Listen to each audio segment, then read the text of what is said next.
Listo, bueno, muy buenos días. Ahora sí, ya vamos a iniciar. Isaías, clase número 8, la del día de hoy. Voy a buscar por acá la pantalla, la introducción, ¿cierto? Vamos a leer hoy desde el 22 hasta el 28. Sin embargo, el 22 y el 23 ya lo habíamos como observado un poquito la clase anterior, ¿cierto? Entonces, yo espero que todos estemos, lo que estamos aquí presencial, conservando el respectivo material de una manera correcta para que se conserve, ya que pues, es el capítulo número 1 hasta ahora, ¿no? La idea obviamente es estudiarlo pues todo Isaías. Entonces, número 22, versículo número 22. Ahí hemos quedado un poquito la vez anterior. Dice de la siguiente manera, tu plata se ha convertido en escoria. Estoy leyendo la versión de nosotros al final de la página número 15.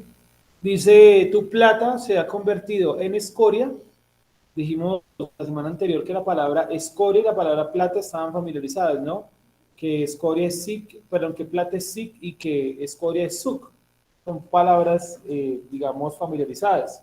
Y es raro que escoria es apostasía. Dije escoria y plata, no. Escoria y apostasía. Otra vez. La palabra escoria es la palabra, abajo está en la interpretación. Dime. Sí. Escoria es la palabra eh, sic y la palabra apostasía es suc. Ahora sí, escoria es sic y apostasía es suc. Son dos palabras familiarizadas entre sí. Curioso, escoria y apostasía. Dijimos que ¿qué era la escoria? La escoria era cuando hervían la plata, la batían y demás, y la preparaban en unos moldes, y todo lo que no brillara o todo lo que no tuviera su característico color gris, sino que fuera más oscuro o más claro, eso era una escoria, eso se separaba de la verdadera plata, y la escoria se utilizaba también para hacer instrumentos, pero obviamente de un menor valor, ¿sí? Lo que hoy en día llamarían fantasía u otros elementos parecidos, sí, que brillan pero que no es plata. Hay un dicho que dice eso, ¿no? Que todo lo que brilla no es oro. Bueno, podríamos aplicarlo también con la plata. Entonces, claramente la palabra escoria y la palabra apostasía están familiarizadas. Entonces, ¿qué viene a decir acá? Miremos el 22. Tu plata se ha convertido en escoria, o sea, en apostasía, y su vino está mezclado con agua, o sea, palabras más, palabras menos.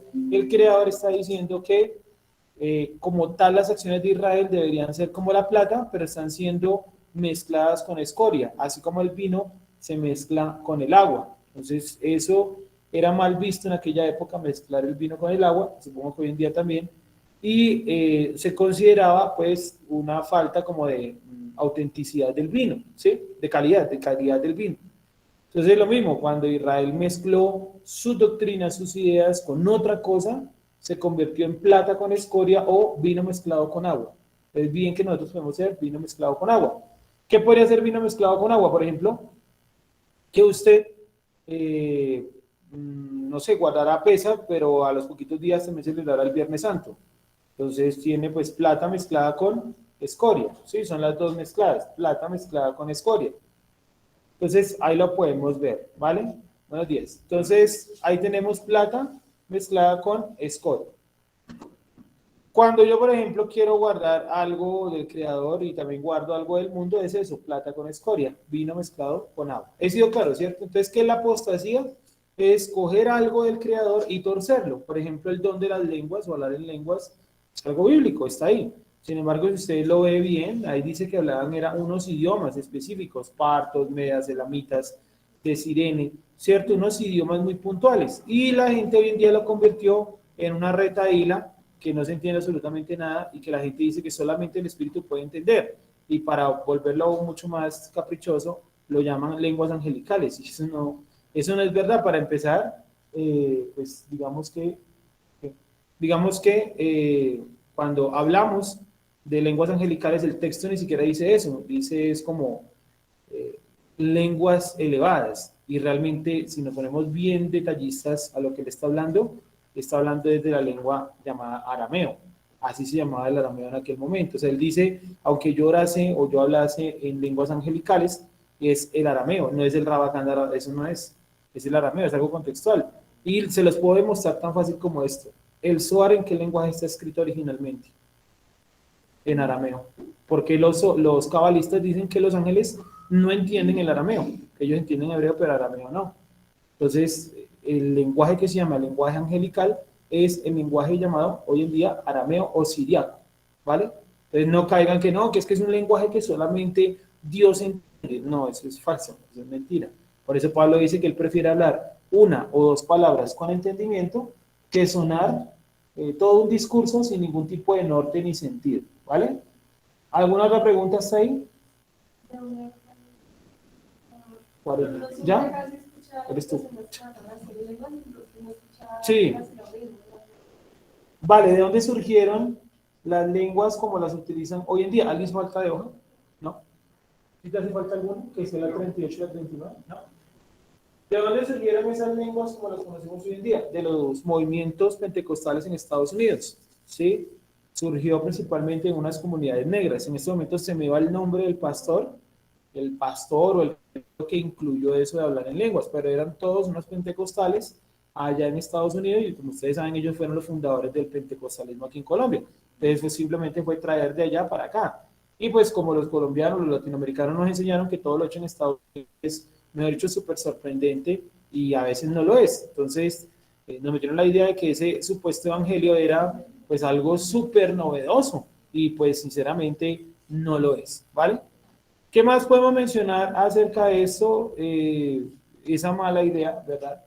De que los movimientos anglosajones están por encima de los demás simplemente por hablar inglés. Eso no es cierto. Yo he leído cosas en inglés, interpretaciones que digo, esto es muy bueno y muy interesante de la Torah, y hay otros que uno dice, esto es muy pésimo, o sea, está muy mal. Por ejemplo, Cefaria, que es una aplicación de ahí de internet, de la Play Store, y también está en página. Hay una parte donde usted puede ver los comentarios del Talmud, de la Mishnah, de la Gemara en hebreo y en inglés también. Precisamente yo miro en inglés, pues, es como lo más parecido al español, ¿no? Y miro en inglés y hay unos comentarios del Talmud que me dicen, no, esto está totalmente chavetado. Obviamente yo lo comparo con el Talmud en español, pero no, de pronto estoy fallando en la traducción. Dicen, no, esto no tiene sentido. O sea, el hecho de que esté en inglés no quiere decir que esté mejor que lo que hay en lengua española. Entonces, lo mismo, los movimientos pentecostales de africanos allá en Estados Unidos fueron los que dieron origen a ese movimiento de hablar en lenguas como lo conocemos hoy en día, que es una retahíla que no va para ningún lado y la gente se siente espiritual con ese tipo de cosas, o porque gritan más, o porque cierran los ojos más, eso no. Los brujos también hacen lo mismo y son espirituales. Los brujos son espirituales, claro, espirituales negativos, pero son espirituales, ¿sí o no? Porque para contactar a un ente se necesita espiritualidad negativa, pero es espiritualidad, ¿vale? Sigo. Entonces, 23, sus gobernadores, ya pasamos al texto 23, estoy leyendo la traducción que hicimos nosotros acá. Dice, sus gobernadores rebeldes y compañeros de ladrones, todos aman el soborno y persiguen las recompensas. Al huérfano no hacen derecho y la causa de la viuda no llega a ellos. Entonces, los dirigentes, estoy resumiendo porque esto lo vimos un poquito en la clase anterior, los dirigentes de la nación estaban prácticamente en un pedestal, en un, ¿cómo se llama eso? Donde se paran a predicar. Gracias, en un púlpito inalcanzable, ¿cierto? Donde la gente del común no tenía acceso a ellos. Entonces, para usted hablar con un dirigente de la nación, usted tenía que ser o multimillonario o tener también un cargo importante. Y el creador dice que no es así, porque mire, no debería ser así. Miren lo que dice. Todos aman el soborno. La Torah prohíbe los sobornos. Vamos a mirar ese texto donde la Torah nos prohíbe los sobornos. Shemot 23:8. Bueno, ese es uno y el otro es Levítico. Pero miremos primero Shemot 23:8. Es decir, en el texto 23, usted puede colocar Shemot 23:8 de concordancia. ¿Vale? Otra vez repito. En el texto Isaías 1:23, si quiere colóquenlo en su Biblia, en el texto Isaías 1:23, usted puede colocar de concordancia Éxodo 23:8. ¿Listo? 40 y 40. ¿Listo? Si les hace falta alguna, que esté 38, 39, me dice.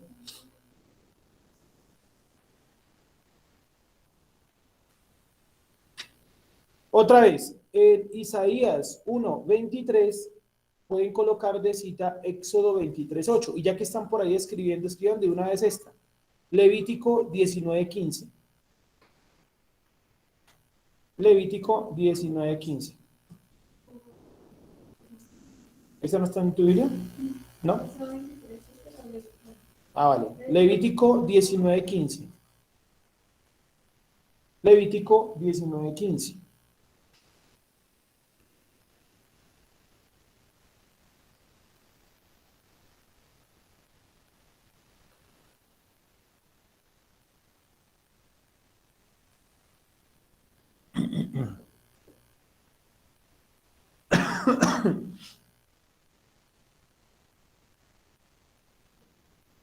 ¿Listo? Vamos a leerlo. Éxodo 23:8.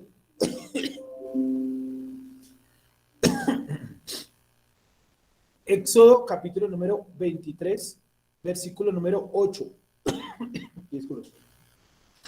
Dice, no recibirás, bueno, vamos a leerlo desde arriba, desde el 6. Éxodo 23:6. ¿Vale? ¿Sí estamos ahí?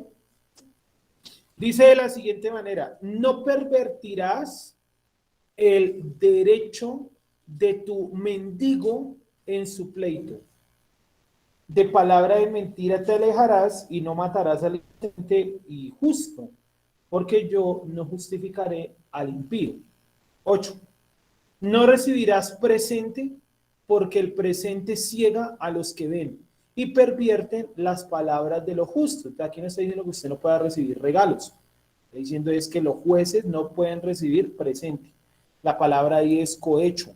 Sí, incluso una traducción decía mordida. No recibirás mordida. Así le dicen creo que los mexicanos, ¿no? ¿Cierto que sí? Entonces, mordida o soborno. No recibirás, si quieren corrijan ahí la palabra regalo, porque cualquier persona desatendida, o sea, cualquier persona que lea el versículo 8 diría, ay, mire, no podemos recibir regalos. Ahí no está hablando de eso, está hablando de una posición de juez. Y yo sí recibo regalos. Dice, sí, por si algo. Dice, no recibirás presente es soborno, ¿sí? No recibirás soborno, cohecho, mordida, razones que decían la vez anterior. ¿Listo? Entonces, vuelvo y repito las correcciones que estamos haciendo para que usted lo tenga claro. Primero que todo, solamente hicimos esta corrección en el texto. Cambiamos la palabra presente y colocamos soborno, porque si no queda como muy extraño, como que yo no puedo recibir regalos. Eso no tiene sentido. ¿Sí? No puedo recibir es soborno. ¿Bien? ¿Claro está ahí? Y también, ¿qué más hicimos? Colocamos la cita en Isaías 1:23, que era 23:8, pero nos queda todavía uno por leer. Dime, Sara. Soborno, sí, Deuteronomio, luego no más para Levíticos, no. Ah, tú estás leyendo otra de Deuteronomio. Dinos esa. Deuteronomio 16:19 también nos sirve. Ah, esperen que coloque esto. Deuteronomio 16:19, ¿sí? Si quieren también la pueden anotar, que esto también nos sirve. Gracias, Sara. ¿Deuteronomio qué? ¿Otra vez? Deuteronomio 16:19. Eso es lo de las fiestas, ¿no? Arriba. Ah, sí, me pues, extraño. Deuteronomio 16:19. También me sirve ahí de cita de Isaías 1:23.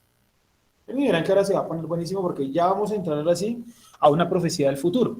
Hasta aquí no hemos visto nada del futuro en Isaías 1. No hemos visto sino todo como cosas del presente o futuro de Isaías, que al fin y al cabo es nuestro pasado. Pero ahora sí vamos a ver nuestro futuro, ¿vale? Ya vamos para allá, que es el 24. Vamos a leer Deuteronomio 16:19. No tuerzas el derecho. ¿Sí estamos ahí? Sí. No tuerzas el derecho. No hagas acepción de personas, ni tomes soborno, porque el soborno ciega los ojos de los sabios y pervierte las palabras de los justos. Ese texto es mucho más claro. Aquí no hay que hacer corrección porque está directamente en castellano la palabra soborno, ¿vale?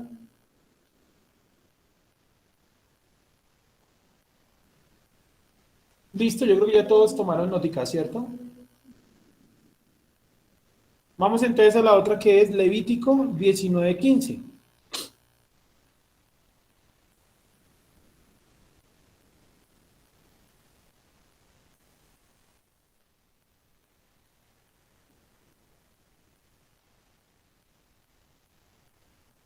Levítico 19:15. En el texto de Levítico 19, si de pronto no lo sabían o no lo recordaban, hay muchos mandamientos que la mayoría, por no decir en un 99,9%, se deben cumplir hoy en día. Es decir, si yo les digo, leamos Levítico 1 sobre los sacrificios, pues ahí no, es muy poquito lo que podemos cumplir, pero en Levítico 19 casi todo el texto sí lo podemos cumplir. Voy a leer, por ejemplo, 1, el 13, pongámoslo, desde que ustedes van ubicando ahí el texto. Levítico 19, 13, ¿vale? Voy a empezar a leer ahí.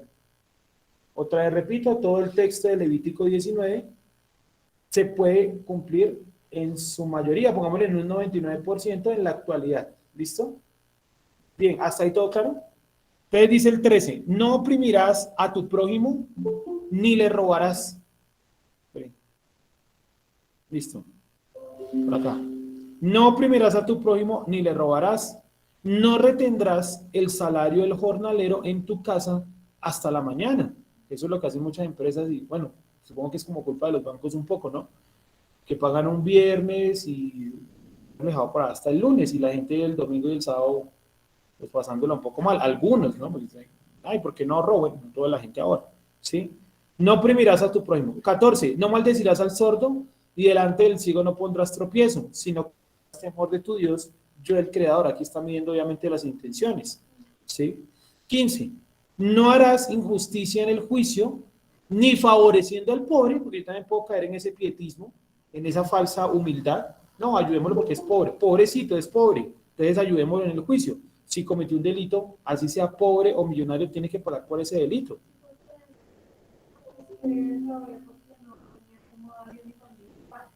Sí, robar. Te puede ser un robo de menor escala que un robo, no sé, de millones de dólares, obviamente, pero sigue siendo un robo. Ya no, o sea, sigue siendo un robo, es un robo.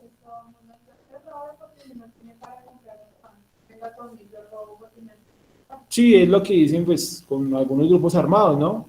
Démosle esa inteligencia porque, pobrecitos, si se vieron obligados a tomar las armas. No, ¿cuál pobrecitos? ¿Sí? No harás injusticia en el juicio ni favoreciendo al pobre, eso es importante, ni complaciendo al grande, o sea, tampoco al poderoso yo lo puedo favorecer por cohecho, por soborno o simplemente por placer, ¿sí? Porque también puede ser al revés, que de pronto el juez diga, ay, pero es que esos pobres son todos ladrones, y la razón la tiene siempre el rico, y puede ser que no, que sea al revés, ¿sí? Entonces aquí tenemos las dos situaciones, no favorecer en el juicio ni al pobre, ni tampoco ¿qué? Al rico. Ojo con la palabra favorecer, ahí no dice que usted no haga justicia al rico o al pobre. Si el rico es inocente, pues es inocente. Y si el pobre es inocente, pues es inocente. Aquí está hablando de favorecer.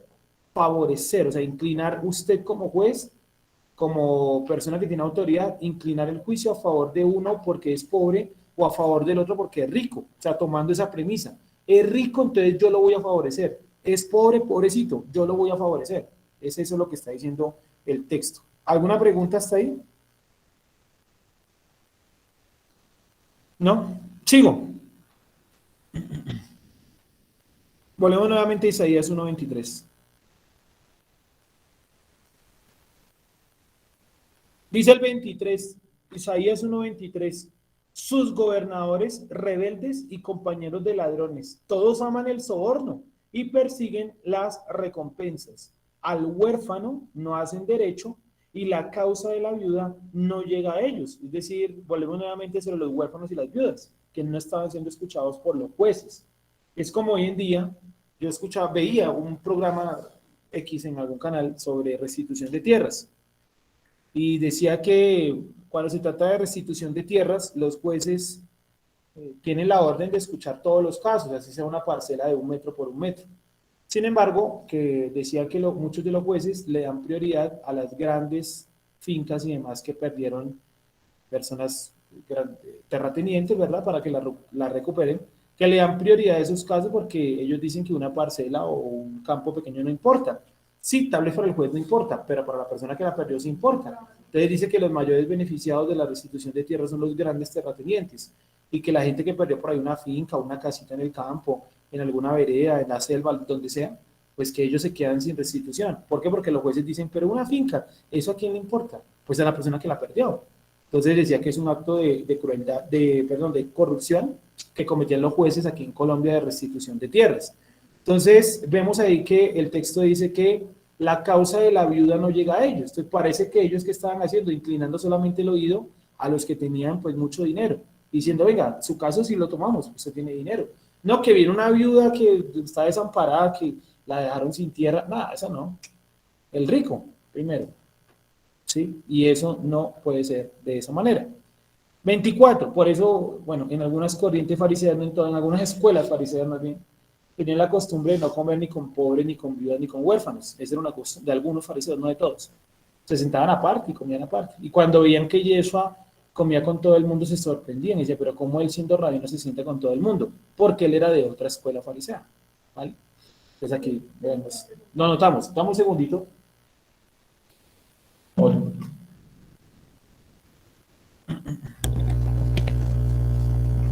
Es lo que está hablando acá del puntual en Jerusalén. Sí. Sea lo que vimos anterior, que también menciona a la huérfana y al huérfano de la viuda, que eso es general en otras ciudades. Sí, aquí mira que donde vemos que es puntual, en el 21, y mira que vuelve a ser puntual en el versículo del 25 para allá. Sí, Jerusalén 24, de hecho creo que por ahí está más adelante. En los comentarios, en las opiniones que yo hago, ahí dice que ahí ya está hablando puntualmente de la ciudad de Jerusalén. ¿Listo? ¿Alguna otra pregunta? Entonces, al huérfano y a la viuda no hacen derecho o no justicia. 24. Por tanto, ¿sí estamos ahí? Dijo el poderoso, Yud Jebaje de los ejércitos, el fuerte de Israel. Esa expresión es una voz de enojo, como de fastidio. Sí, como cuando usted lo deja el bus. Sí, usted lo ve a lo lejos y usted mete el pique cuando va llegando el bus arranca. Sí, uno diría algo como, sí. Sí, entre muchas cosas dice uno, sí. Entonces, voz de enojo, es una voz de enojo, por eso lo coloqué entre paréntesis, porque esa expresión, puede ser que para nosotros sea, como el Chapulín Colorado. ¿Y ahora quién podrá ayudar? Si algo así, no, esta es de enojo, ¿vale? Te liberaré de mis adversarios y me vengaré de mis enemigos. Pero ¿de qué está refiriéndose ahí? ¿De la nación de Israel? No tiene sentido, porque está acusando a la nación de Israel que son malos y de un momento a otro dice, ¿saben qué? Yo los voy a librar de sus enemigos. Y diría, pero ¿cómo así? No, se está refiriendo a lo que nos decía Wendy y es a la ciudad de Jerusalén. Se le está diciendo a Jerusalén, yo que te libraré de mis adversarios, o sea, de los adversarios del Creador. Y me vengaré de mis enemigos. Entonces, aquí tenemos que hacer lo siguiente, tenemos que devolvernos nuevamente al versículo número 21. Sí, veamos un momentico del 21. Eso está en la clase anterior, por eso es importante que tengamos el material, ¿cierto? Que lo tengamos en cuenta. Voy a leer 21, 22, 23 y luego entra el 24. En el material de la clase anterior, para ser puntuales, en la página 13 de nuestro material, sí, en la página 13 de nuestro material, ahí encontramos versículo 21, 22 y 23. El 24, pues, de manera lógica, está en el material del día de hoy, ¿vale? Ahí verifiquen, si usted lo dejó en su casa, bueno, lo dejó en su casa, pero lo tiene, ¿sí? Pero otra cosa diferente es que no lo tenga. Si no lo tiene, me dice, porque yo aquí tengo algunas hojas que sobraron. Creo que una es de alguien que faltó y sobró como una, no sé. Bueno, entonces, sí, la hoja, 38, 39. Leo. Entonces, voy a leer el 21. ¿Cómo te has convertido en ciudad adúltera? Entonces, como lo decía Wendy, desde el 21 está hablando en relación a quién. Exacto. Entonces, ojo con esto. Del 21 para atrás, ¿cierto? Está hablando de la nación en general. Si quieren, anoten eso porque... Desde el 21 al 1. Sí, está hablando... Así, en la introducción. Sí, está hablando de toda la nación de Israel, ¿vale? Norte y sur, todos por igual. Pero en el 21 ya se centra en quién? En la ciudad de Jerusalén. ¿Vale? ¿Sí estamos claros hasta ahí? Entonces, ojo, ¿cuál es el último versículo del capítulo 1? Porque no tengo aquí como... El 31. El 31. Del 21 al 31 se refiere a la ciudad de Jerusalén. Pero hay varios tiempos. 21, 22 y 23 es de la época de Isaías. Pero 24 en adelante es del futuro. Otra vez. Del versículo 21 hacia atrás, o sea, del 1 al 20, está hablando a la nación de Israel en términos generales. Voy a escribirlo acá porque siento que me pierdo yo. Desde el 1 al 20, del 1 al 20 estamos hablando de la nación, pongámoslo en general. ¿Listo? En general. Del 21 al 31 va a hablar acerca de Jerusalén. Jerusalén. Y aquí podemos sacar una patica. Del 21 al 23 es del presente de Isaías. Y del 24 al 31 es de nuestro futuro. O sea, todavía no ha llegado. Futuro. Todavía no ha llegado eso. Ya vamos a ver que es donde el texto se pone pues mucho más interesante porque vamos a hablar del futuro. ¿Listo? Por favor, si pueden tomar notica de esto, voy a... ¿Cómo hacemos acá para... Va a tocar colocarlo aquí en Word. Ya lo colocamos aquí en Word para que ustedes también lo vean. Entonces, del 1 al 20, habla a la nación en general. Ay, la tilde ahí. Y aquí quedó mal. Listo. Del 21 al 31, habla de Jerusalén.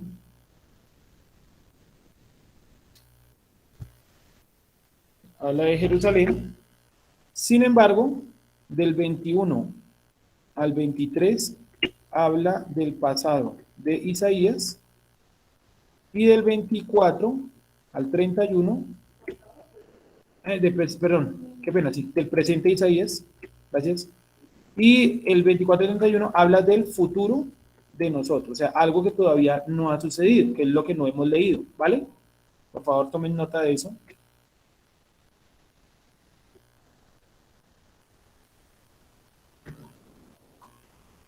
Ahí está, para los que lo están viendo en Google Meet.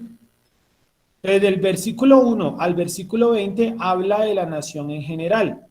Del 21 al 31 habla de Jerusalén.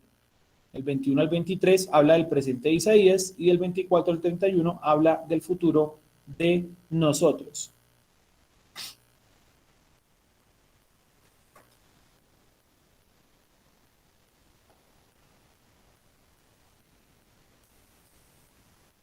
De esto también vamos a sacar después un material Sahab, o sea, dorado, Golden Edition. Anoche justamente me acosté pensando un poco en eso y después de meditar un rato, llegué a una conclusión y es como son tantos capítulos, no se puede hacer un libro porque sería primero una Biblia como de 800 hojas, eso no tiene sentido, no lo va a leer nadie. Entonces, ni yo. Entonces, es mejor hacer algo mucho más didáctico ya que hemos apostado también, pues, no, por folletos, como si fueran una colección. Sí, por tomos, pero se llamarían como fascículos, ¿sí? Como cuando uno compraba los atlas, no sé si alguna vez lo hicieron. Sí, que eran cartillitas. Que eran cartillitas más delgadas, exacto, con imágenes y eso. Vamos a ver si apostamos por ahí. Sí, en el libro dice ya solamente. Pero eso va a futuro. Sí, quedaría... Sí. ¿Haga cuenta como la Torah de Rachi que viene por tomos? Ah, sí, por tomos.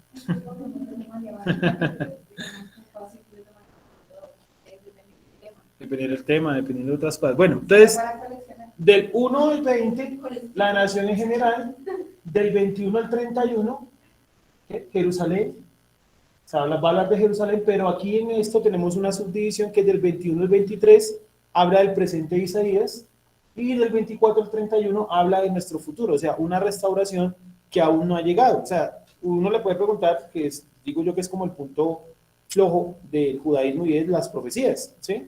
Y usted les puede preguntar, ¿cuándo Jerusalén ha tenido justicia? Y pues menciona la época de Isaías, de Salomón, bueno, sí, espectacular. Pero acá está hablando de algo al futuro, y eso no ha sucedido. Ellos dicen que todo eso ya se cumplió, y no, eso no es verdad. Eso no se ha cumplido. Jerusalén, después del destierro a Babilonia, nunca ha sido igual. Es más, el templo, el segundo templo, nunca tuvo el Arca de la Alianza, y tuvo muy poquitos años los sacerdotes arónicos. Recuerden los macabeos, fíjate que tomaron el poder, nombraron sus propios sacerdotes. Entonces todo eso como que parece como que lo ignoran a propósito, ¿sí? ¿Listo? Seguimos por acá entonces. Ven que lo paso por acá. 21, ¿vale? Y vamos a leer el 21 en la página 13. ¿Se acuerdan de la página 13 que les dije ahorita? ¿Sí? Dice el versículo número 21. ¿Cómo te has convertido en ciudad adúltera? Llena estuvo de justicia, en ella habitó el derecho, pero ahora ¿qué? Asesinos. Gracias. Tu plata se ha convertido en escoria. Su vino mezclado está con agua. O sea, claramente está hablando de quién? De Jerusalén. Gobernadores rebeldes, compañeros de ladrones, todos aman el soborno y persiguen las recompensas. Al huérfano no hacen derecho y la causa de la viuda no llega a ellos. O sea que la ciudad de Jerusalén estuvo en algún momento bien, pero luego cayó en todo esto. Entonces, ¿cuándo estuvo bien? Acuérdense del versículo 21. ¿En qué época fue en la cual Jerusalén estuvo llena de justicia y que habitó el derecho en la ciudad? ¿Cuándo fue eso? Cuando fue la época del templo, ¿cierto? Primera de Crónicas 5, 6, 7. ¿Se acuerdan que lo leímos? Así salteadito. Luego entró en una etapa oscura, una etapa de decadencia, llamémosle así directamente. Esa etapa de decadencia era el presente de ¿quién? De Isaías. Desde Salomón hasta el presente de Isaías. Y luego el versículo 24, que ya lo encontramos en la página 15, página número 15. ¿Listo? Entonces vamos a leerlo 22, 23 y 24, todo unido. ¿Listo? En la página 15, ¿estamos ahí? Sí. ¿En la de hoy? Listo. Tu plata se ha convertido en escorias, su vino mezclado está con agua. ¿Hablando de quién? De Jerusalén y sus habitantes. Página 15, 23. Sus gobernadores, rebeldes y compañeros de ladrones, todos aman el soborno, persiguen las recompensas. Al huérfano no hacen derecho y la causa de la viuda no llega a ellos. 24.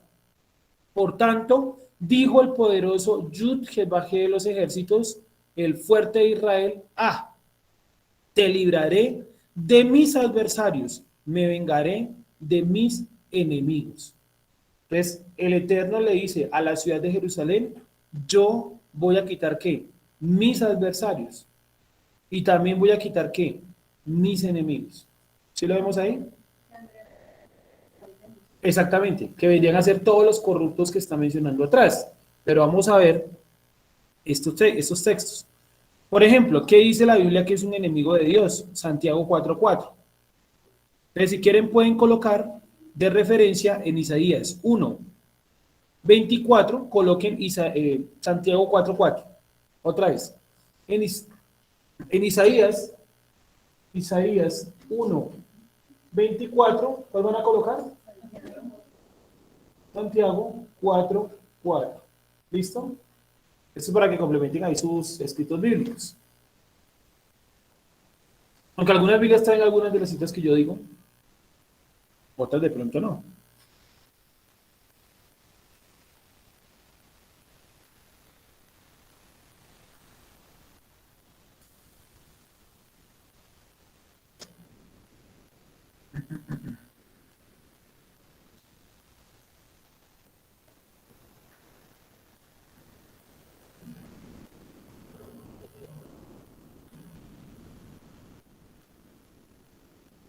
¿Listo?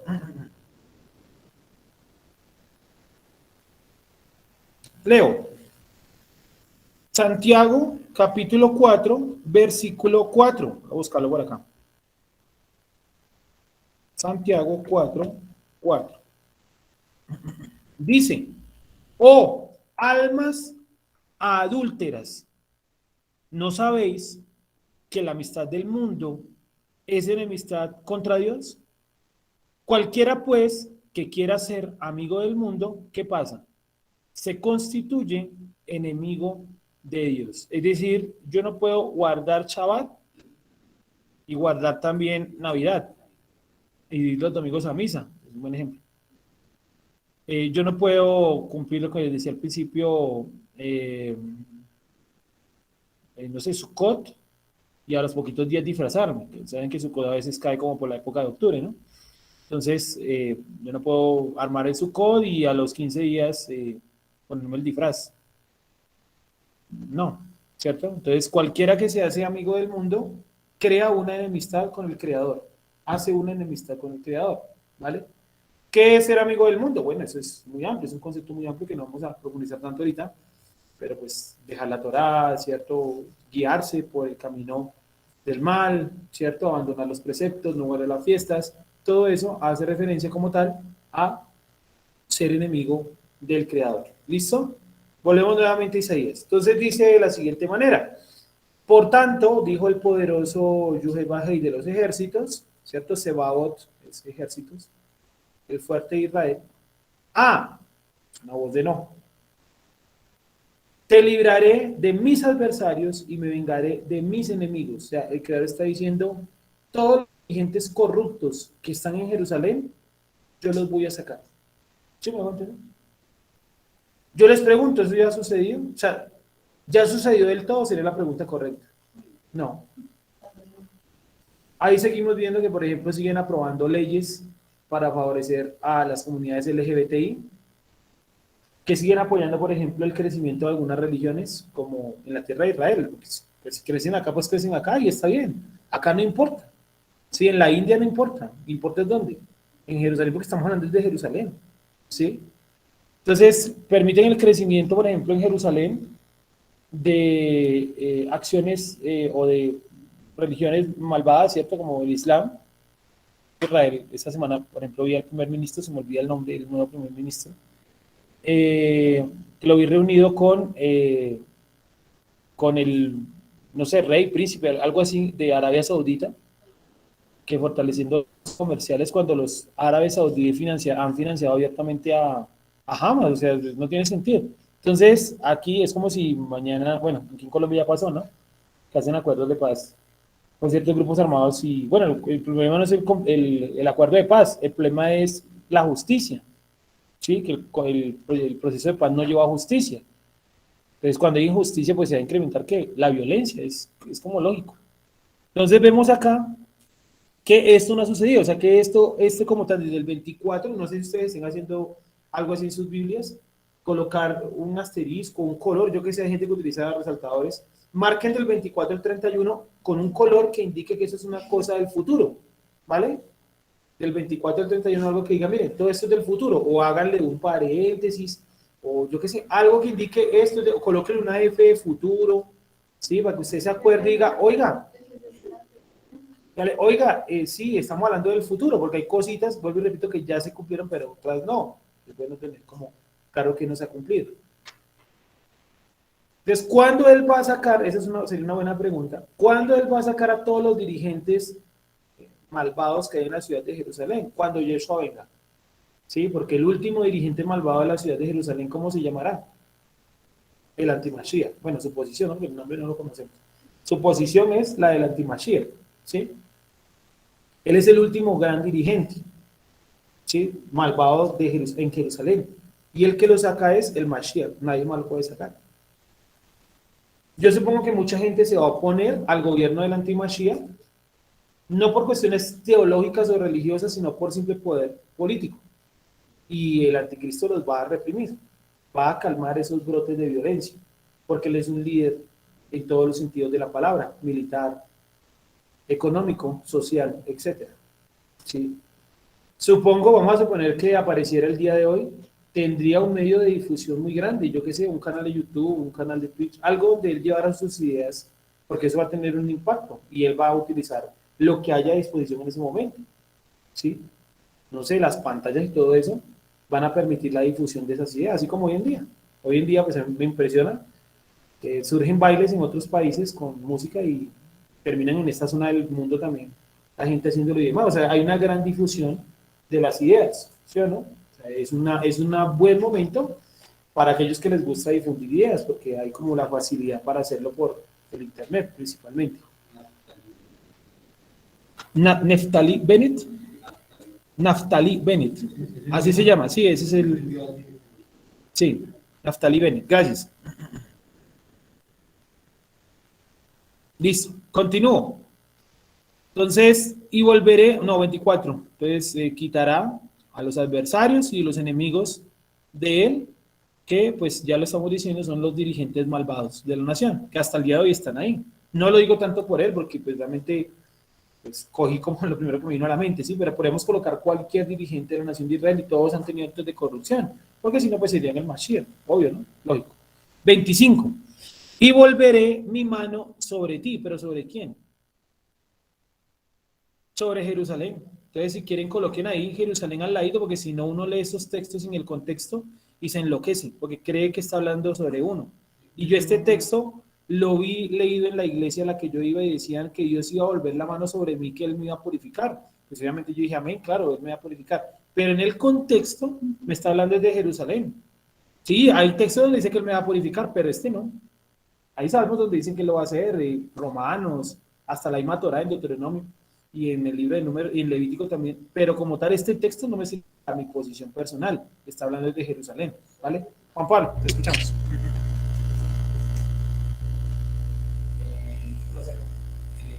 Esto, más adelante, ¿qué se denomina un dirigente de Israel? Que antes, bueno, no tanto los retos. Hoy en día, un dirigente de Israel se puede denominar un rabino. Sí, Podría ser un rabino. sí, podría ser un rabino. De hecho, sí, ese sería un líder al nivel del rey, digamos, como un líder político o militar, ¿sí? Sin embargo, Juan Pablo ya hace una buena pregunta y es a nivel religioso, ¿cierto? ¿Quién sería un posible líder o gobernante de la nación? En el judaísmo existe, ¿sí sabían? Se llama el gran rabino, ¿sí? Y ese cargo de gran rabino lo ocupa uno hasta que se muere. El último gran rabino que yo supe que se murió, porque realmente ahorita no sé cómo se llama, era Rab Obadiah Yosef. Si ustedes toman cualquiera de las Toras, en todas las Toras está la firma de él, porque todas esas Toras pues es de la época cuando él era el gran rabino. Entonces, el gran rabino se llamaba Rab, es que el nombre acá, el anterior, el de ahora te lo debo porque no lo sé, Rab Obadiah Yosef, y él es la única autoridad avalada por todas las corrientes del judaísmo, llámense sefarditas, askenazí, yemenitas, como sea que se llame, ellos aprobaron este cargo de gran rabino. Vamos a colocar aquí, gran rabino. Hacen una votación, no, hacen una votación entre los líderes más prominentes de cada escuela. Entonces el sefardita más importante, el askenazí más importante, y entre ellos votan. Son como 5 y entre ellos votan. Casi siempre gana el que tiene más edad, el más viejo, lo consideran pues más sabio. Entonces, Rabat Obadiah Yosef es una inspiración. Él fue maestro de Gisburg, fue maestro de Isaac Eimon y de Arush. O sea, fue un peso pesado. Va a ser maestro de esos 3 genios, pues imaginarán ustedes. Y Gisburg en unas clases sale con él y está ya muy, muy anciano, porque pues, se imaginarán ustedes la edad que tenía. Y entonces en el judaísmo, ya voy con la nación, en el judaísmo sí hay un dirigente teológico, que es el gran rabino, y él es el que avala todas las traducciones de Torah, bueno, etcétera, etcétera, otras cosas más. Y digamos que hay otros cargos como rabino máximo del judaísmo ortodoxo, del judaísmo sefardita, pero si lo ponemos en esos términos del líder teológico en la actualidad, pues yo diría que es el gran rabino, sea quien sea, ¿sí? Sea quien sea. Sí, claro, obviamente, sí, obviamente, son personas muy altas, claro. Sí, no, digamos, este hombre, yo lo que he leído y lo que sé de él, lo que conozco, digo, es un hombre admirable, sin duda alguna.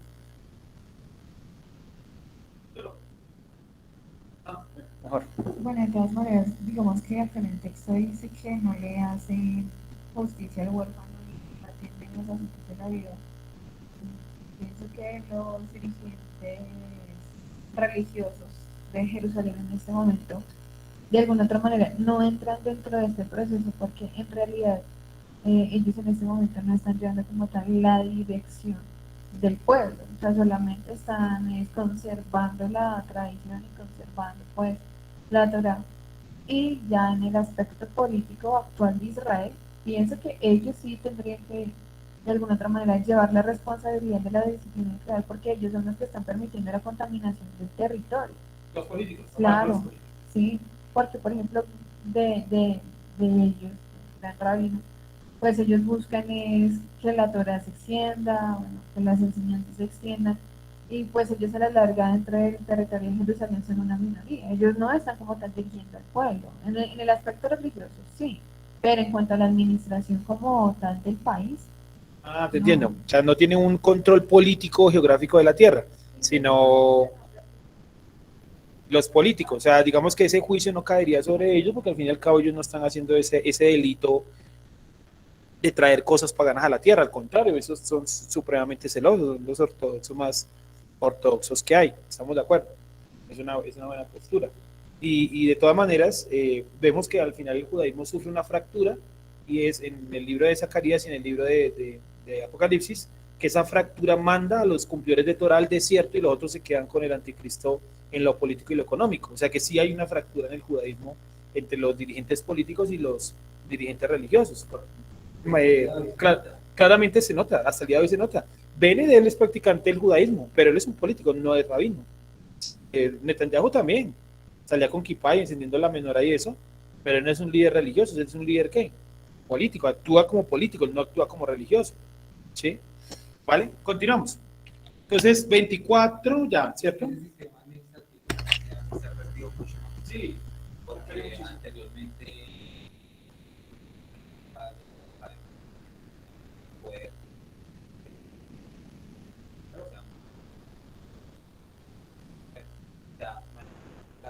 la palabra de le importaba mucho, claro. Tenía.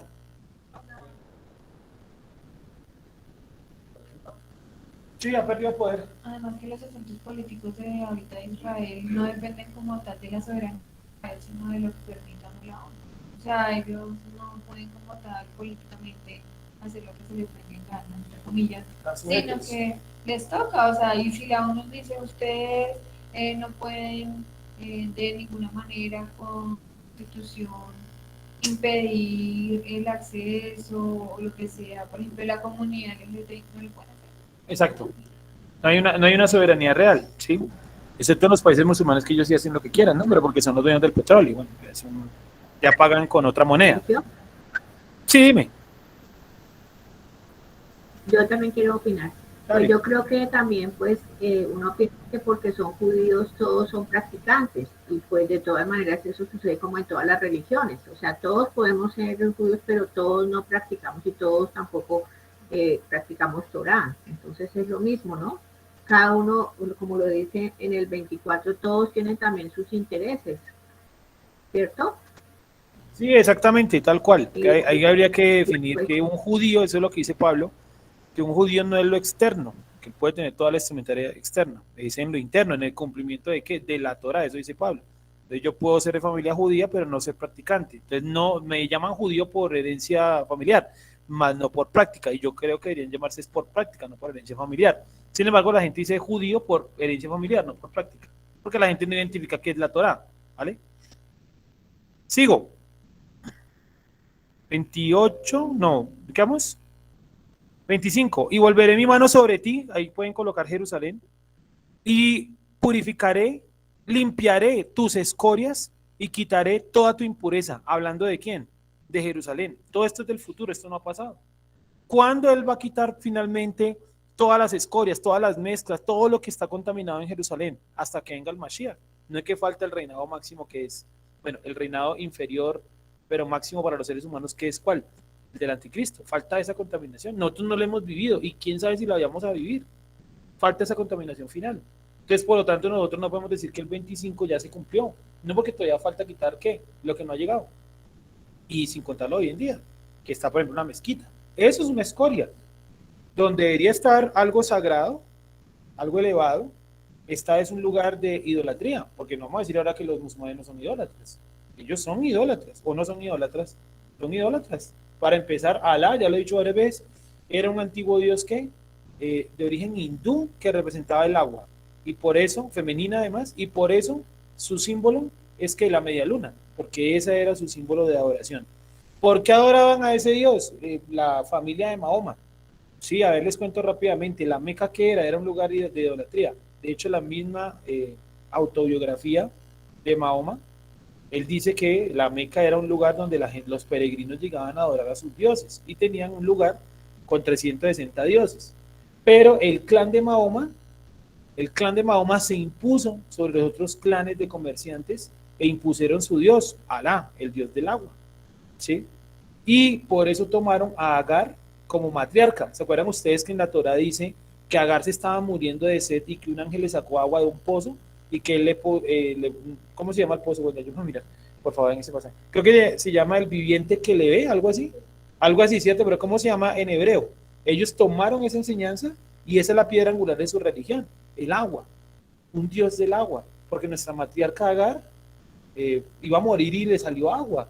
Entonces terminaron adorando al dios del agua que es Alá, por eso la media luna. La luna porque controla el agua, ¿no? Y eso está probado a nivel geográfico, astronómico, bueno.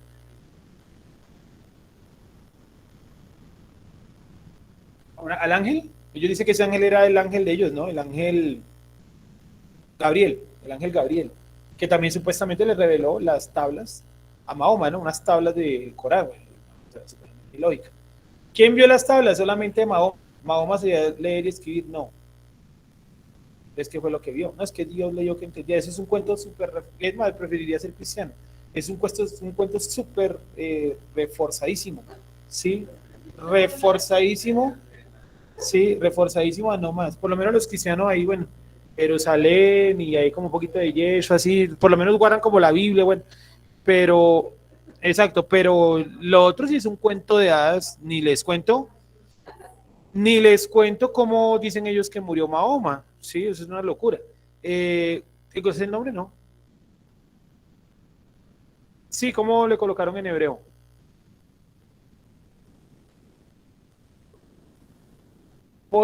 Gente que me ve, y alguien tiene ahí de pronto la del hebreo. Ah, está mirando. Bueno, mientras que mira así.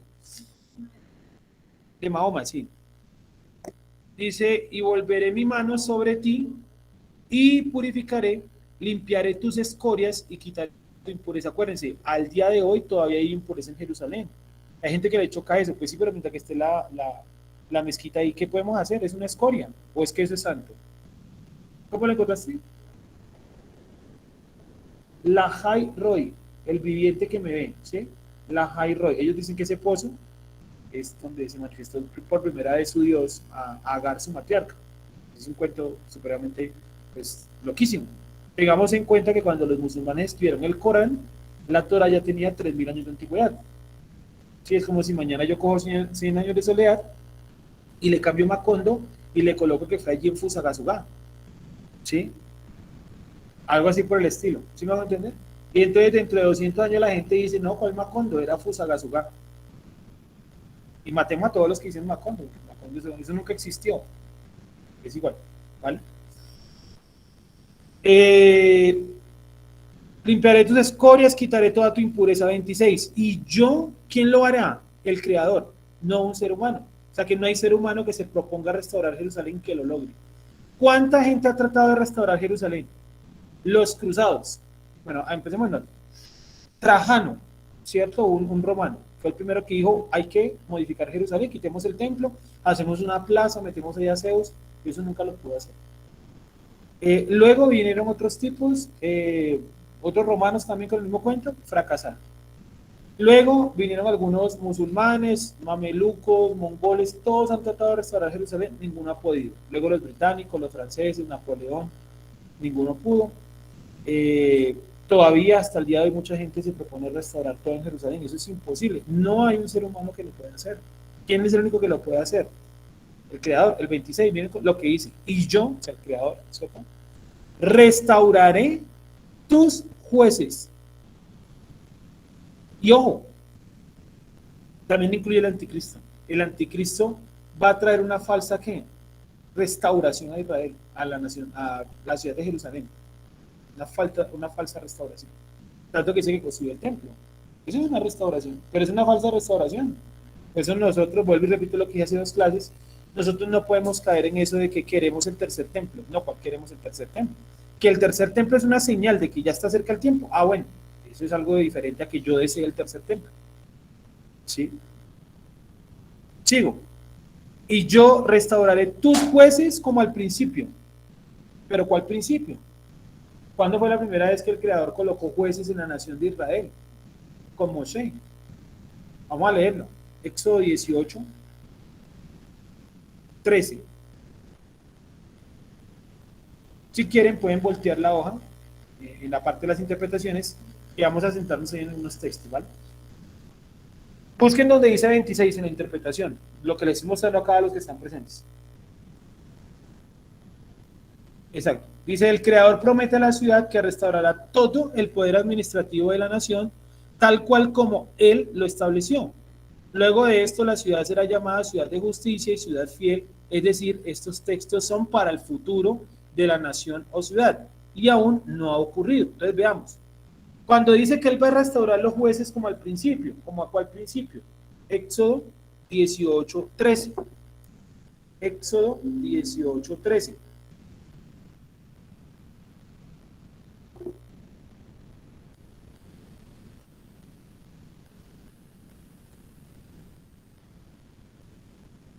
Vamos a leerlo desde el 13.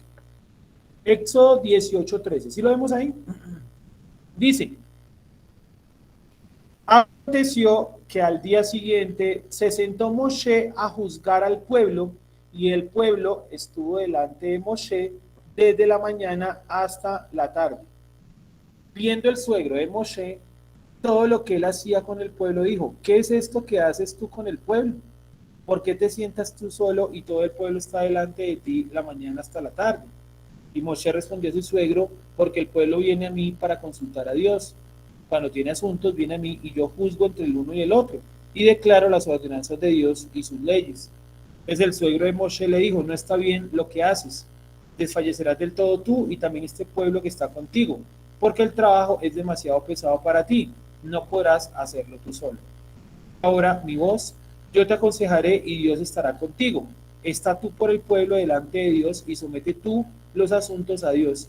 Y enseña a ellos las ordenanzas, las leyes, muéstrales el camino por donde deben andar y lo que han de hacer. Además, coge tú entre todo el pueblo, y aquí viene a dar las características de los jueces. ¿Qué características debería tener un juez? Varones de virtud, temerosos de Dios, varones de verdad, que aborrezcan la avaricia, y hay que ponerlos por jefe. Entonces, otra vez. Varones de virtud, temerosos de Dios, varones de verdad, que aborrezcan la avaricia, y que hay que ponerlos por jefes, o sea, es decir, tiene que tener algún tipo de liderazgo. Tampoco iba a colocar a una persona que no tuviera como esa iniciativa, ¿vale? Entonces, ojo con lo siguiente, dice, varones de virtud, es decir, que actuaran conforme a la Torá, a los mandamientos. Temerosos de Dios, pues obviamente que tuvieran primeramente temor de Dios y no de los hombres. Muchos jueces actúan también por temor a los hombres. No, qué miedo que me amenazaron, me van a matar, entonces vamos a darle juicio a favor de esa persona. Y que aborrezcan la avaricia, eso es clave. ¿Qué es la avaricia? El deseo de tener, el deseo de enriquecerme con algo que legalmente no me pertenece. Eso es avaricia. Una ganancia deshonesta. Eso es avaricia. El deseo de enriquecerme sin algo que me pertenece. Entonces, cuando la gente se para en las congregaciones, llámense como se llamen, y se entregan los diezmos, eso es avaricia, porque están pidiendo algo que no les pertenece. ¿A quién le pertenecen los diezmos?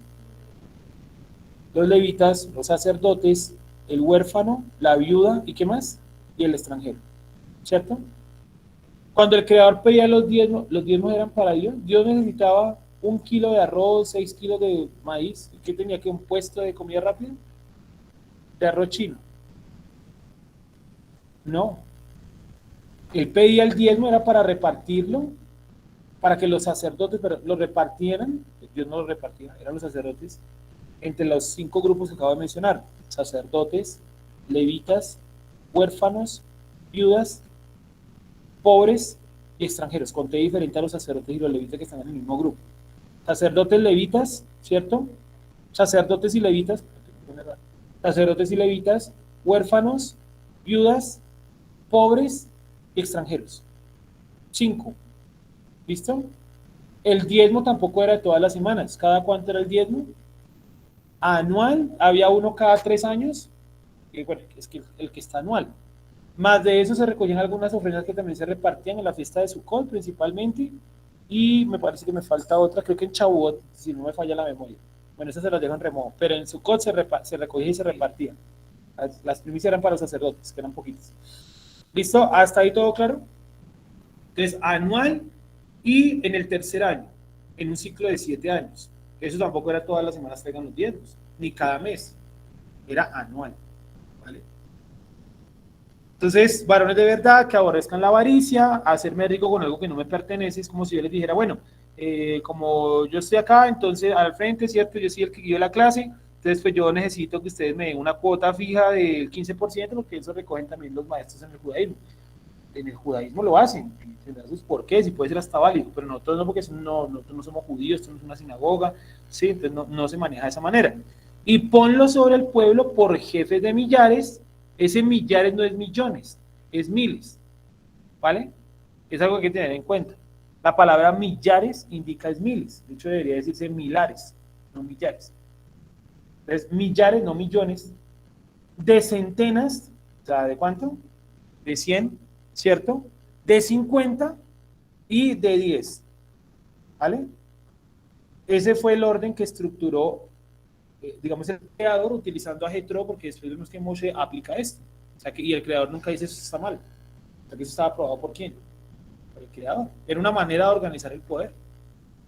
Millares, centenas, 50 y 10. Es decir, cada 10 había ¿qué? Un juez. Cada 10 había un juez. No eran 9 más 1, no, era 10 más el juez. ¿Vale? Porque si no sería juez de 9, no de 10. No puede ser juez de sí mismo. ¿Me hago entender? Era juez de 50, o sea que era 50 más 1.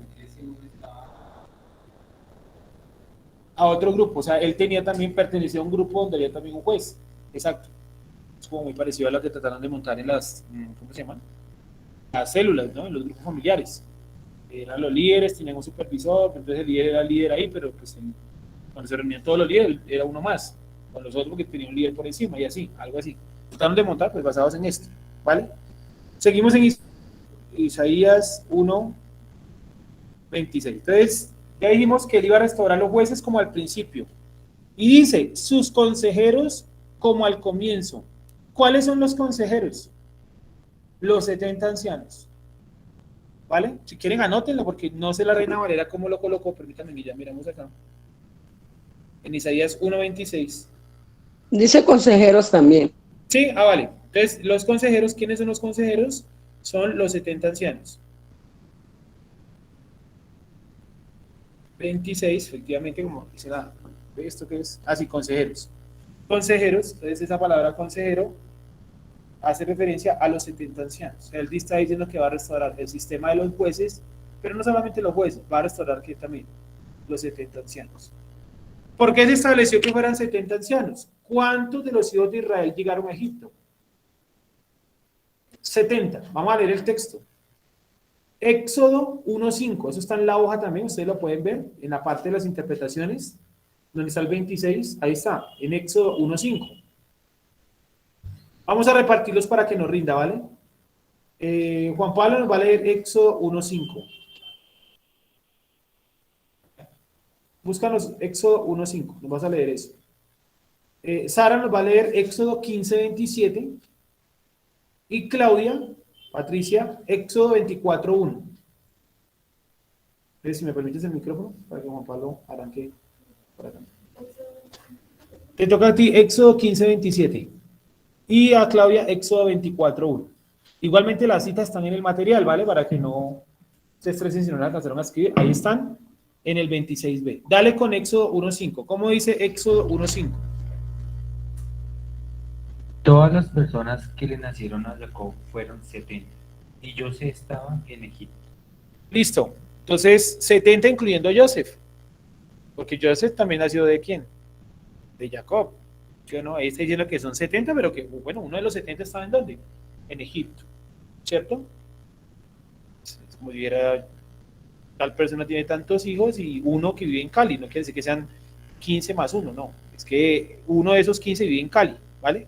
Entonces, vemos que de dónde surgió el concepto de 70, desde acá. Pero si nos echamos un poquito más atrás, que no lo vamos a hacer porque es largo, nos damos cuenta que en la época de Abraham, en las genealogías y eso se mencionan en total 70 nombres, que es lo que se llama los 70 pueblos originarios del planeta. 70 pueblos originarios. Y entre esos, el número 71 era Abraham. Pues ojo, en la fiesta de Sukkot, estoy hablando de cosas un poquito complejas. En la fiesta de Sukkot se hacían en total ¿cuántos sacrificios? 70, ¿sí? De 14 para atrás, 14, 13, 12, 11, 10, 9, 8, 7, era el último, ¿cierto? 70. Y habían otros animales que también iban en su propio conteo, 7, 8, 9, 10, 11 y creo que 12. Es 70. ¿Por qué 70? En honor a los 70 pueblos originarios después del diluvio. Después del diluvio hubieron 70 pueblos originarios. Entre esos están los egipcios, los babilonios, están los hititas o los eteos. Están también uno que se llaman los griegos, pero ahí los llaman con otro nombre. Están también los hebreos, que es Abraham. Son 71 en total. ¿Vale? 70 y el 71 es ¿quién? Abraham. ¿Vale? Cuando se reunían los 70 ancianos, ¿quién era el número 71? El sumo sacerdote. Ah, bueno, en este caso era Moshe. Pero en la época cuando ya Moshe no estaba, ¿quién era el número 71? El sumo sacerdote. El sacerdote. ¿En la época de quién? De Elí. Tal vez sí, pero no los menciona. No sabría decir que sí. Parece como si no existiera. Este sistema pues se quebró muchas veces, ¿no? Obviamente. Entonces, sus consejeros hace referencia a quién? Los 70 ancianos. Leamos Éxodo 15, 27. Escuchamos a Sara. Y llegaron a Elim, donde había 12 fuentes de aguas y 70 palmeras, y acamparon allí junto a las aguas. Las 70 palmeras, ¿a quién representaban? A los 70 sabios. 12 fuentes, ¿qué representaban? Las 12 tribus. 12 fuentes, 70 palmeras. Hasta el día de hoy, en Elim hay 12 fuentes, pero el número de palmeras pues, ha cambiado en la época actual. Son como 200 y pico en la actualidad, o sea, ha crecido un poquito. ¿Qué es Elim? Es un oasis que está ubicado en la tierra de Arabia Saudita. Cuando vimos el Éxodo, ¿se acuerdan hace como 1 o 2 años que lo vimos? Yo les mostré las imágenes de Elim, ¿no? Están las palmeras y todo el día, están todavía las 12 fuentes y todo.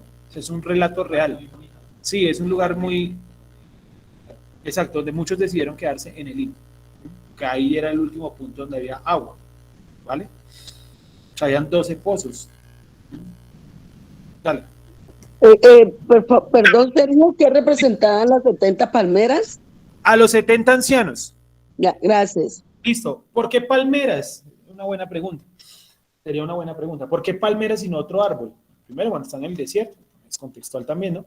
Pero en el desierto no solamente hay palmeras, hay otros árboles y plantas y demás.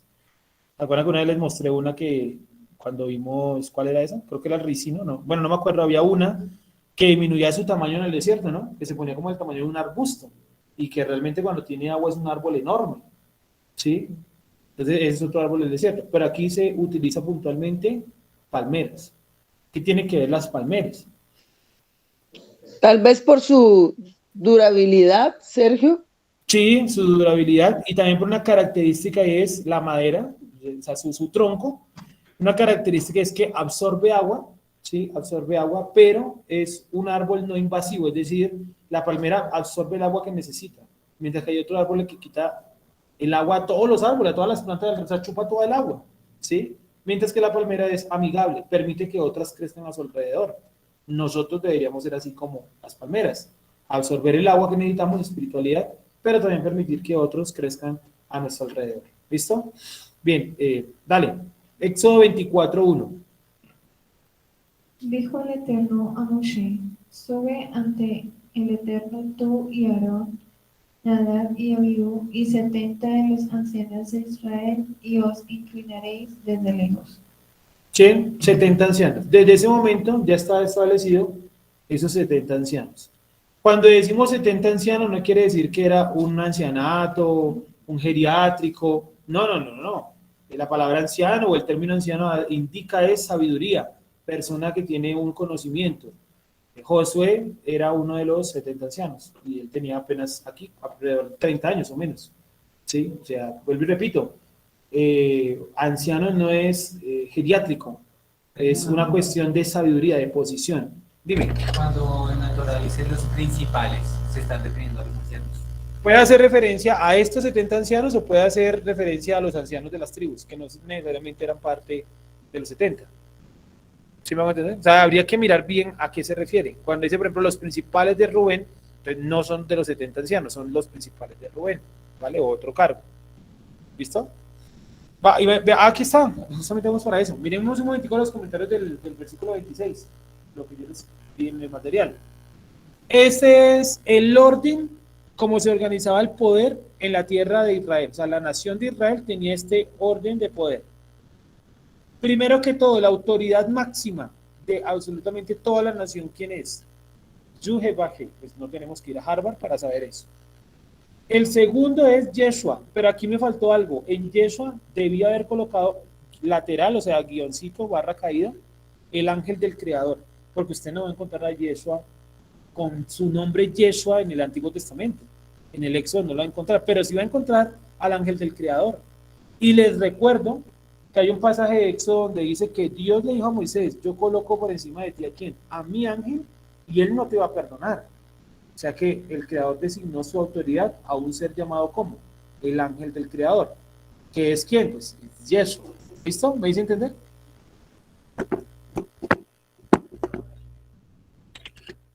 Entonces, Sergio, señora, quería como decir algo con esto de los 70 ancianos, y es que recordando que en algunas iglesias cristianas nombran, no sé cómo, pero los pastores nombran ancianos. ¿Sabías eso? sí, lo he escuchado en algunas. ¿Y sabes que también he Sí, escuchado? y nombran ancianos, pero pues, bueno, en fin, mejor no digo nada más. Vale, y mira que en otras, hablando ya no tanto, bueno, es cristianismo, pero es de otra rama que es los testigos de Jehová, ellos en algunas congregaciones señalan a los 144,000, y me parece pues supremamente delicadísimo. No sé quién es más como absurdo, la persona que cree que esa persona es de los 144,000 o la persona que se cree parte de los 144,000. Cuando ahí vemos que eso es como el tiempo muy específico de la venida de Yeshua, muy específico. O sea, puede ser que los 144,000 aún no hayan ni nacido, y ellos son con una función específica, y es una función específica, parece ser, que de adoración al Eterno, parece ser, no es muy claro, la información es muy escasa en Apocalipsis, escasa o confusa, como usted la quiera poner, ¿vale? Entonces, ahí lo vemos. Entonces, otra vez el orden. Yuhet Bajé, Yeshua, luego la autoridad, bueno, estas dos autoridades, Yuhet Bajé y Yeshua, pues son autoridades potestades celestes, ¿cierto? O sea, son seres extraterrestres, o sea, fuera de la Tierra, ¿vale? Ojo con la palabra extraterrestre, ¿no? No estoy diciendo marcianos, ni jupiterianos, ¿sí? Sí.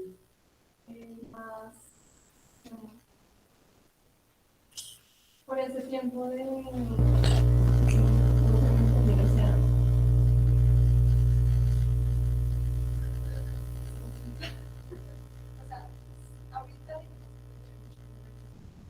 Sí.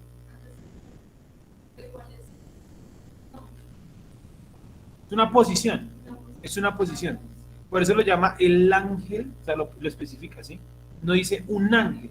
Si dijera un ángel, bueno, puede ser cualquiera, pero cuando dice el ángel, dice que es un en específico, lo especificó. ¿Vale? Entonces es una posición. No cumplía su papel de Mashiach, porque Mashiach es aquel que restaura, que muere para restaurar. Pues en ese estado él no iba a morir para restaurar, ¿vale? Ya algún día veremos eso, ¿no? Que por ejemplo antes Yeshua era luz, luego pasó al ángel del creador, luego Mashiach y al futuro el que será, porque dice que su función cambiará, ¿no? Sigo. Entonces ya a nivel humano, ya vienen las autoridades humanas, o sea, a nivel humano. El profeta estaba por encima de todos, por eso hablaban duro y la gente le escuchaba, incluyendo los sacerdotes. El profeta está por encima del sumo sacerdote, claro. No solamente con Moshe y Aarón, lo podemos ver en Jeremías, en Isaías, en Ezequiel, siendo Ezequiel un sacerdote también. Luego, después de los sacerdotes, del sumo sacerdote, venían ¿quiénes?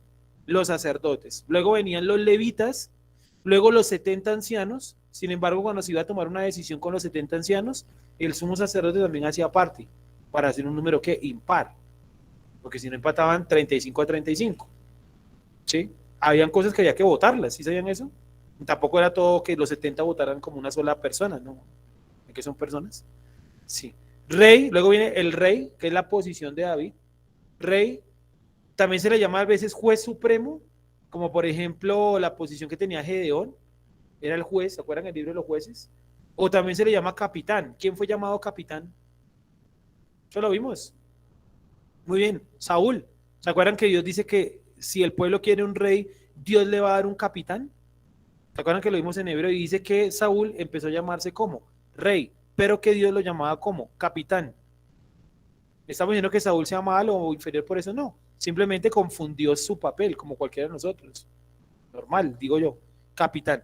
Luego viene el juez de 1000, el juez de 100, el juez de 50, el juez de 10, los jueces locales, sí, que podía ser, por ejemplo, el juez de una familia, perdón, el juez de una pequeña villa, sí, el juez de, no sé, de momento, surgió un problema entre familias, apareció alguien, este va a ser el juez, y los jefes tribales también cabían ahí. Es cuando diga, por ejemplo, los principales de la tribu de Dan están en esta categoría, ¿vale? Luego están los jueces de la casa o el juez de la familia. Cada familia también tenía designado un juez. Por lo general era ¿quién? El hombre. Se prestaban para la vida militar, iban a la guerra, bien, pero no exclusivamente que todos fueran militares, no.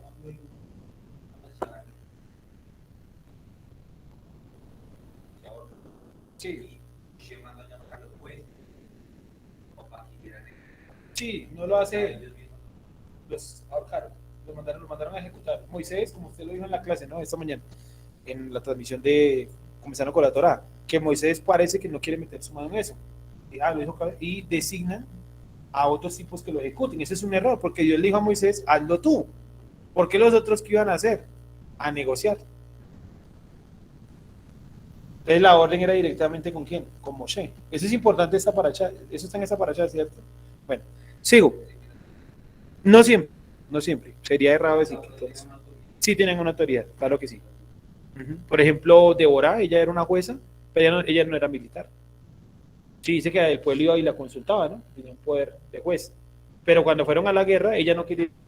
Fue que el hombre Débora, ¿y cómo se llama el compañero? Barak, ¿cierto? Barak le dice, ve conmigo a la guerra, para yo estar seguro que voy a ganar. Pero ella no quería ir a la guerra, no tenía un cargo militar, pero era una jueza, ¿no? También podían haber juezas, sí, lo que no podían haber era ¿qué? Ni sacerdotisas, una sacerdota, no se podía, sacerdotisa, ni tampoco mujeres con cargo de levita, pero en los 70 años podía haber mujeres. A mi parecer sí. Sin embargo, es muy confuso. Sí, eso, es muy confuso por hombres de virtud y por otro que dice y es, toma varones. Sin embargo, los hombres de virtud es para los jueces de 1000, ¿no? Es un buen debate. Pero está claro que sacerdotisas no había, ¿no? Eso sí no está en debate. ¿Profetas mujeres había? ¿Profetisas? Pastora, ¿no? Raquel era pastora. Sí, esa es la respuesta tonta, ¿no? Que en la Biblia no hay pastora. No, sí hay una. ¿Cuál? Raquel. Por Dios. Sí, sigo. 27. Este ordencito de la autoridad es bueno, tal vez no memorizarlo, pero sí tenerlo por ahí como medianamente presente, porque a veces uno se confunde, ¿vale? 27. Sergio, ¿me podría aclarar? Perdone, pues, según la Torá, entonces, ¿no es lícito que hayan pastoras? Lo que pasa es que mira que el cargo pastora como tal, eso no son cargos de la Torá, son cargos del fariseísmo, ¿sí? Entonces la ponemos en un embudo pues mucho más pequeño. En el fariseísmo como tal se llamaba pastor a la persona que ayudaba en la sinagoga a que la gente entendiera, eso era un pastor. El rabino estaba en otra posición, él era un tipo que llegaba y enseñaba, pero no se podía sentar con cientos o decenas de personas a explicarle uno por uno. ¿Eso quién lo hacía? El pastor. Los pastores en el fariseísmo, tradicionalmente en el fariseísmo eran todos hombres, no mujeres. Pues estoy hablando del fariseísmo. Entonces, ¿qué es el cristianismo? Lo dije hace como un año. El cristianismo es una variación del fariseísmo. O sea, tomaron algunas posiciones del fariseísmo, como los diáconos y todo eso, y lo transformaron en algo pues, muy occidental, basado como el catolicismo. ¿Sí o no? Entonces, ojo con esto. Pueden haber mujeres, saquémonos los títulos, saquemos pastora, todo eso. ¿Pueden haber mujeres que enseñen? Sí puede haberlo. Pero eso no quiere decir que, por ejemplo, yo estoy enseñando acá, que exclusivamente Claudia, cierto que es mi esposa, exclusivamente ella tenga que enseñar. ¿Tenga que enseñar? No. ¿Ella podría enseñar? Pues si que hable con lo que sea, bienvenido sea. Pero si no, puede tener otra función dentro de la comunidad, pues claro. Pero entonces, ¿qué hacen en el cristianismo? Que obligatoriamente el esposo, pero la esposa del pastor pasa a ser llamada como pastora. Sí, y profeta. Y eso no, o, por ejemplo, yo escuché hace poco, ¿sabes cuál? Discípula. Escuché esa, discípula. Escuché hace poquito eso. Y eso no. Entonces, no confundamos, digamos, lo que establece la Torá con el fariseísmo. Nosotros tenemos nosotros tenemos como un esquema fariseo, queramos o no. ¿Por qué? Porque no tenemos el templo. Entonces estructuramos estos lugares donde la gente viene a aprender. Sin embargo, nosotros en Centro de Estudios Hebreos hemos decidido quitar los títulos. Ustedes a mí no me dicen ni rabino, ni maestro, ni nada. Sergio, y se acabó. Sí, moreno. Sí, me dirán. Sí, de resto no me dicen nada y está bien. Sí, pero si quisiéramos hacerlo con título, no exclusivamente mi esposa, la esposa de cualquier persona que enseñara tendría que ser pastora.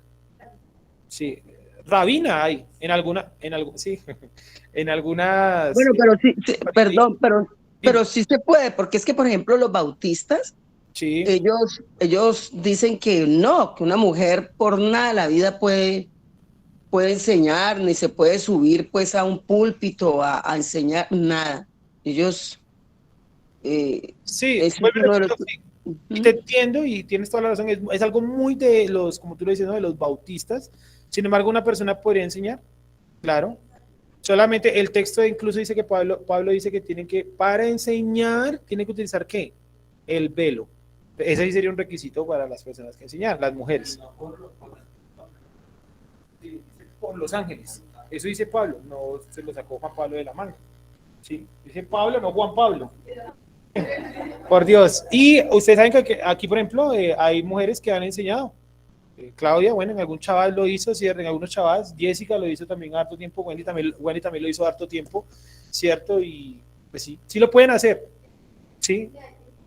Nada, Yuris también lo ha hecho en los chavales. Ahora que recuerdo, creo que ninguno más se ha animado, ¿no? Ya, bueno, muchas gracias.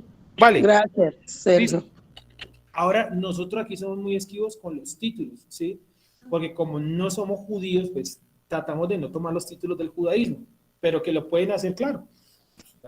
Totalmente normal. Además que el título, digo yo, que también llena a la gente como de cierto ego. No en todos los casos, porque tampoco es así, pero digo que en algunos casos solamente el título de ser, por ejemplo, pastor, baila. Y yo he visto, curioso, que me he encontrado, no sé si se les ha pasado, en las redes sociales se ponen pastor fulanito de tal.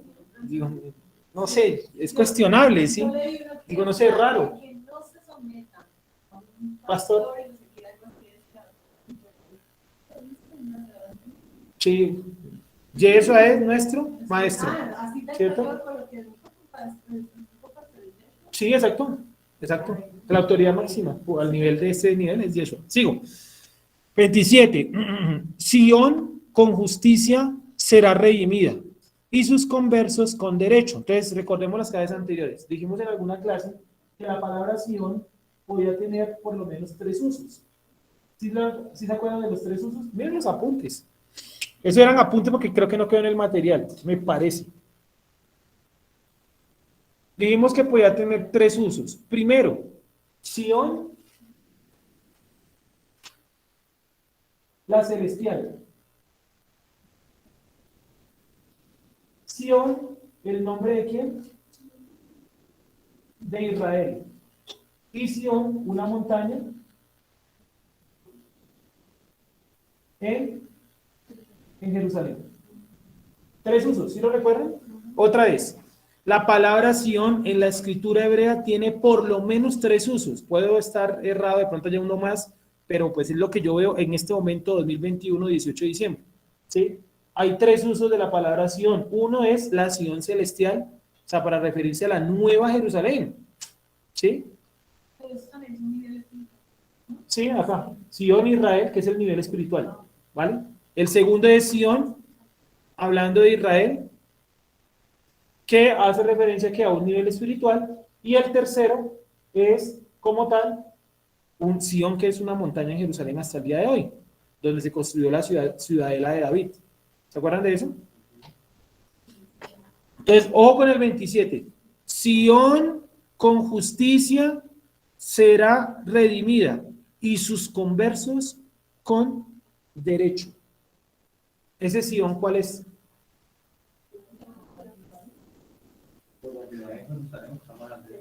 Sí, está hablando de que Jerusalén va a ser elevado a un nivel ¿qué? Celestial. Exacto. O sea que todo esto es en dónde? En el futuro. En este momento ni se les ocurra llamar a Jerusalén Sion, que no lo es. Tristemente no lo es. Yo quisiera que lo fuera, pero no lo es. ¿Sí o no? No puede. Dime.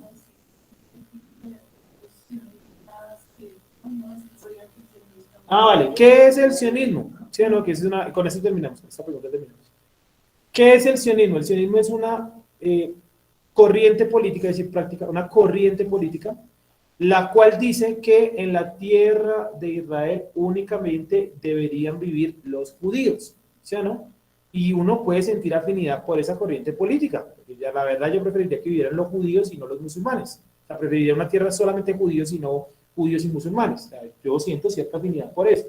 Sin embargo, la gente malintencionada y mal informada confunde algo llamado sionismo con un libro que se llama Protocolos, sí, Protocolos de los Sabios de Sion, que es un libro que escribió Rasputín. ¿Qué es de Rasputín? El brujo mago que ayudó a los zares en Rusia, bueno, que dice además la gente que lo mató, que casi no lo pueden matar, que le pegaron un tiro, que lo tiraron al tren, que lo tiraron a un río, que le pegaron en la cabeza y que el tipo en el río seguía nadando. Sí, le dieron veneno, que una cantidad suficiente para matar a 15 personas y no lo mataron. Y eso no lo contó Rasputin, porque ya estaba muerto. Eso lo la gente que trató de matarlo. ¿Sí? Entonces, este tipo Rasputin, él escribió esto, los protocolos de los sabios de Sion. ¿Y él de dónde tomó esto? De un libro que se llama Diálogo entre Maquiavelo y no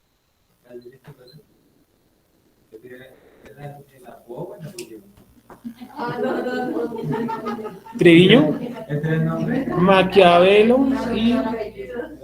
Esperen. Diálogo de Maquiavelo y Montesquieu en el infierno. Montesquieu en el infierno. Entonces, ¿qué hizo Rasputín? Tomó el escrito del diálogo entre Maquiavelo y Montesquieu y hizo como una interpretación de ese diálogo y él fue y se lo presentó al zar de Rusia y le dijo, mire, los judíos hicieron este papel y están planeando algo contra usted, este documento, pero ese es un libro que él escribió. Entonces la gente dice, ¿sí ven? Miren que los sionistas se quieren apoderar del mundo. El objetivo de Sion no es el mundo, el objetivo de Sion es la tierra de Israel. China, Francia, eso les importa 5. Tanto que nunca se han tratado de tomar otro lugar más que ese. Ustedes han visto las fuerzas de Israel invadiendo China, Francia, Egipto. Invadieron Egipto en una guerra. ¿Y qué hicieron? Firmaron un acuerdo de paz y le entregaron a Egipto su territorio. Ahí está su península de Sinaí.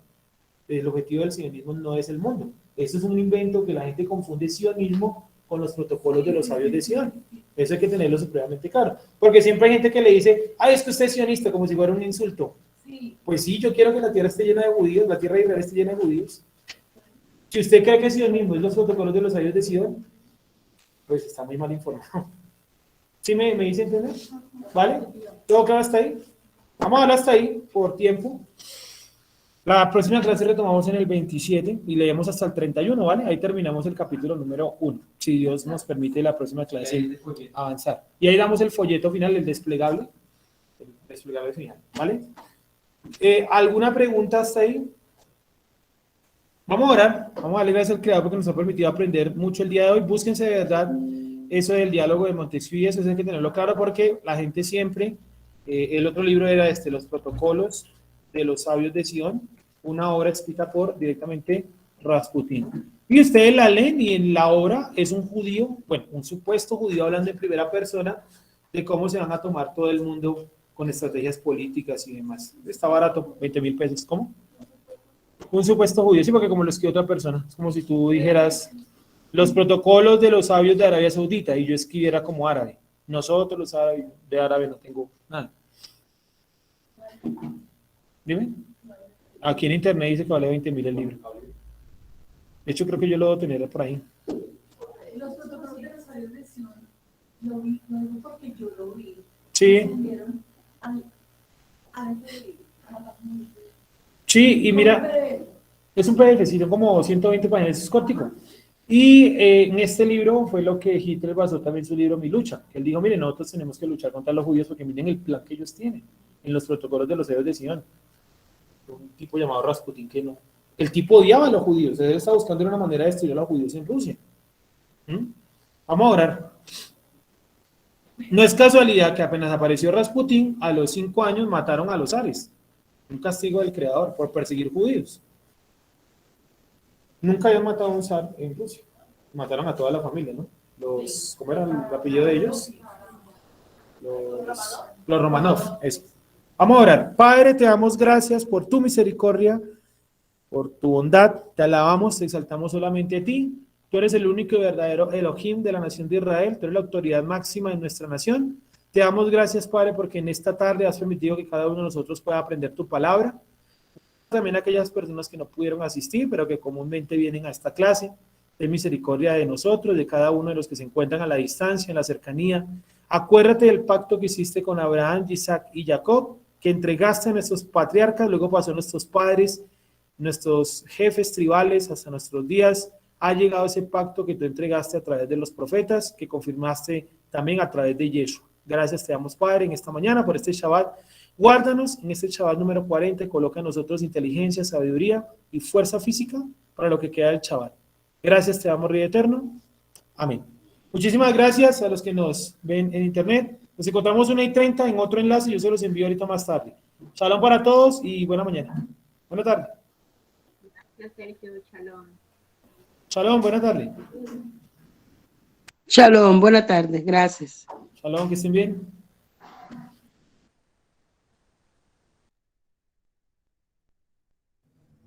Shalom, buenas tardes, gracias. Shalom, que estén bien. Chao, que estén bien.